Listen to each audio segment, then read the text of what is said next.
Whoever's out there, awesome, thank you. How many of you feel like God is at work in you right now? Can I just get it? How many of you believe that God is at work in your students right now? Good. So this talk is going to be really short. Because really, that's what it's all about, right? Is that God is at work in us and in our students and in around us. We have this amazing ability to think and believe that somehow we make it happen. And I would say, yes, there is some part that we take. But it is much more than that. And when we can put our eyes on a God and believe in a God that actually does amazing work and miraculous work, then our job becomes much easier. And that's what I'm here to talk to you about today. On my first day on the job as a youth pastor, I met Julia. 4 feet, 10 inches of fire and sass. Her red hair in a ponytail and this beautiful pentagram dangling around her neck. It was clear to me that she was new to the group and new to church. But that didn't seem to faze her. That didn't faze her at all. As a matter of fact, she jumped into all our games, tackled boys and playing dodgeball and all that stuff. She participated in our discussions, and I remembered that night well. Because we were talking about John 2, the wedding of Cana, Jesus turning water into wine. And near the end of our discussion, I asked a question that tries to get the relevancy of the scripture into people's hearts. And I asked, when has there been a time when your wine has run out of your life? When has there been a time when you need Jesus to make fresh wine in you? And everyone just stared at the floor. They didn't want to answer this vulnerable question to the new youth pastor, right? And so Anna, knowing nothing about what you should do in church, aka don't be vulnerable, looked around and she goes, well, I have the answer. And she says, well, my wine ran out when my parents divorced. That really sucked. And in that moment, Julia blazed a trail of vulnerability for others to walk through. And they did. You want these moments, right? One by one, they began to share all of them. Anxiety, depression, loneliness, sickness and death in the family. By the end of the night, we were all snot and tears. It was ugly and beautiful. We were gripped tight by the Father's love, filled full with new wine that Jesus had put in us with our water. Pretty good for a first day, huh? Right? I shared this story with you for 2 reasons. First, because stories have the power to transform lives. 3/4 of the Bible is written in a narrative form. Jesus taught primarily through stories. The Gospels are not a bullet point list of everything Jesus did or said or a statistical point of growth and conversion based on Jesus' ministry. They were stories. Stories just don't talk about what happened and when. It talked about why they happened. Yes, Jesus turned the water into wine. That could have been a very short story. But the story of the wedding at Cana tells us that God cares about our emptiness and our honor and will take what may seem plain and turn it into the best wine, not just for us, but for everyone to enjoy. So my CovTalk is supposed to be about making and deepening disciples, discipleship and evangelism. What do stories have to do with making and deepening disciples? Everything. Everything. The gospel writer John declared that Jesus is Logos, the Word made flesh who moved into our neighborhood. And he taught in parables with the hope and promise that if you press in and seek the truth embedded in the story, you will find yourselves transformed and in the kingdom and doing the kingdom work. When we invite our students to meet Jesus, we offer them not just some lofty anthem or benevolent force, right? We offer them transformation, redemption, salvation from the one who is the Word made flesh, the Word become live in our story. God's story has the power to transform lives when it touches ours. God's story has the power to transform lives when it touches ours. The other reason I share about Julia is because students share stories all the time, right?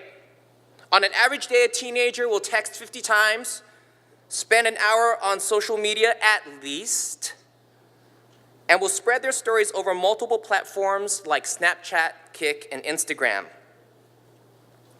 Researchers at the Fuller Youth Institute have found that when your student scrolls through their phone, they're not lost in some virtual world, but rather they're checking in. Kind of like when, prior to cell phones, we would go to a high school cafeteria and say, oh, who's dating whom? Who broke up whom? Who's redating whom? What's the latest gossip? What's the latest fashion trends? You're just checking in. You see, so their engagement with social media is all about hearing, sharing, and responding to stories. They're not addicted to their phones. They're addicted to relationships and stories. Stories have such a huge influence on the lives that entire industries have been created to figure out how to use social media as a way to influence students' decisions, our students.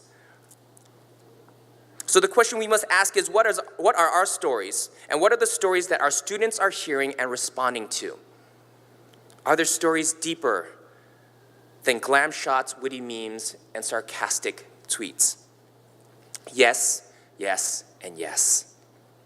When Jesus rescued the man from a legion of demons and a lifetime of scorn, the man begged Jesus to take him with him on the boat. But Jesus refused. He said to him and to us who have been transformed, go back to your cities, to your communities, and tell them what I've done for you.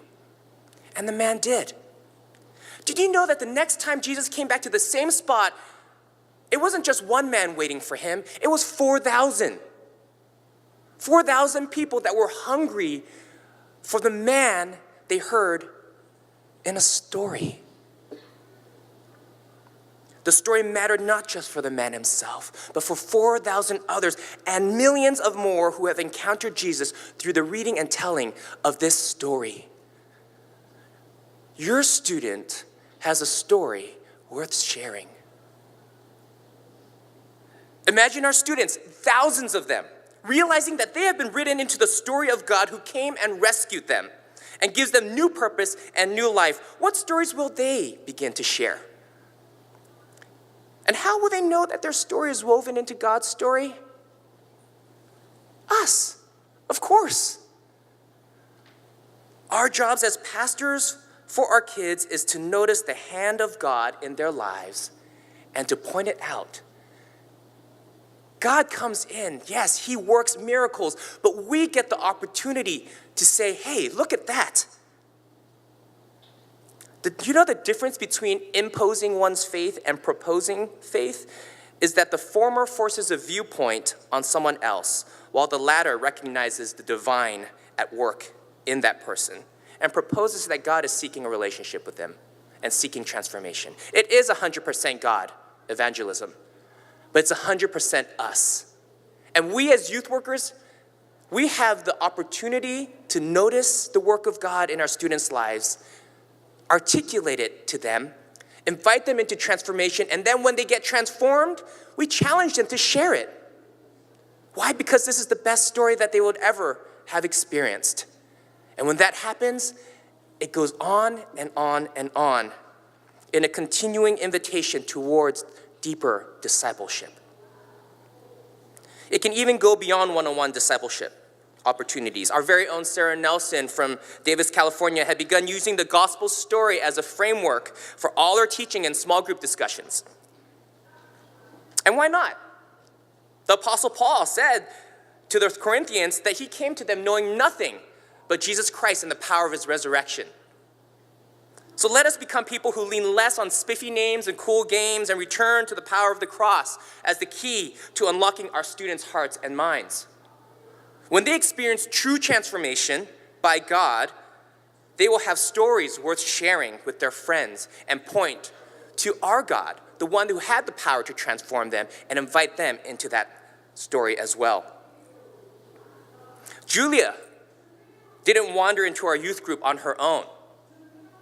Actually, another person was involved, Lisa, who was challenged the week before to invite a friend to come. But the story actually began before the invitation because, you see, Julia and Lisa, they were neighbors and they loved hanging out with one another. And so one day when they were just hanging out, Julia said to Lisa, "I don't think that I can believe in God because my parents are getting a divorce." And Lisa turns to Julia and just said to her, "Well, my parents are separating too. And God is the one that gives me strength to get out of bed and go to school every day." Lisa found that her story was intertwined with the God with us and was convinced that Anna's story could as well. And you know what Julia told me after youth group that first day? She looked at me, right, and she said, "You can expect me back next week." And I'm telling my friends.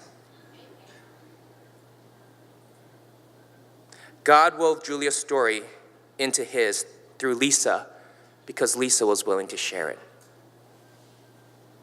Transformation begets transformation. And everyone loves a good story. I want you to, in your tables after this, to think about what is your God story this week. I don't want some amazing conversion experience story unless you just came to Christ last week. I want you to think about how has God touched you? And how are you articulating that to your neighbor? Begin there. Because if we don't do that, then our students are just waiting for that amazing conversion experience before they talk about God with their friends, and maybe not even then. But if we can begin to model a realization that a God that we love is a God with us, that works in us, then we begin to articulate our story and model it to them. Thank you.